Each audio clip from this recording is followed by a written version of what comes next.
بسم الله الرحمن الرحيم. اللهم صل وسلم وبارك على سيدنا محمد وعلى اله وصحبه وسلم. طبعا الفيديو ده يا جماعه كملت الفيديو الاولاني، انا جهزت معاكم الحته المكان زي ما احنا قلنا، وقلت عشان الفيديو برده ما يطولش هنقسم الموضوع نصين. تمام. طيب انا خلاص ظبطت الحته وفرشتها زي ما احنا شايفين وعقمتها زي ما قلت لكم في الفيديو اللي فات. جات جات اللحظه الحاسمه. الفراخ بتاعتنا هي، بسم الله.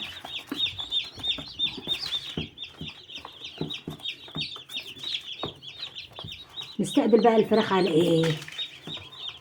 دي دورة جديدة طبعا. عايزة تستقبلي ممكن تستقبلي على عسل اسمر، وممكن تستقبلي على حبة سكر، يا اما تستقبلي على محلول معالجة الجفاف. الموضوع بيرجع لك وزي ما انت عايزة. تمام. بتحط علف سمسم صغير، يا اما عندك اللي هو الناعم تحط منه. تمام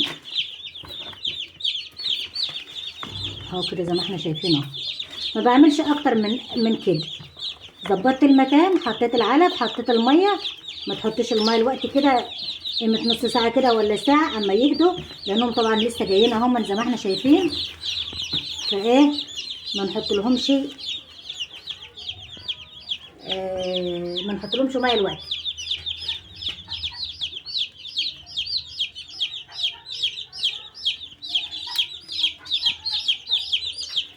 الفراخ دي يا جماعه فيها قبض وفيها ايه اللي هو الابيض العادي.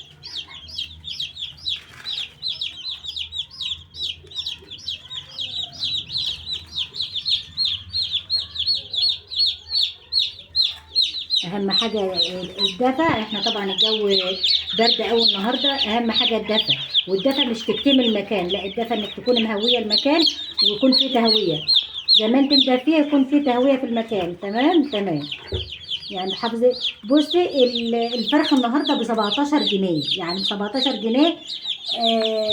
لازم تحافظي على المكان، تحافظي على العلف، تظبطي المكان بتاعك، لان دي حاجه بفلوس، فحرام ان انت تجيبيها وما تكونيش مهتمه بالحاجات. يعني مش شرط انك تجيبي فراخ وترمي بس، لا لازم تكوني مظبطه المكان، مظبطه النور. انا حاطه لهم منضه من الكبيره اللي هي دي عشان تدفي المكان على يعني اكبر قدر ممكن.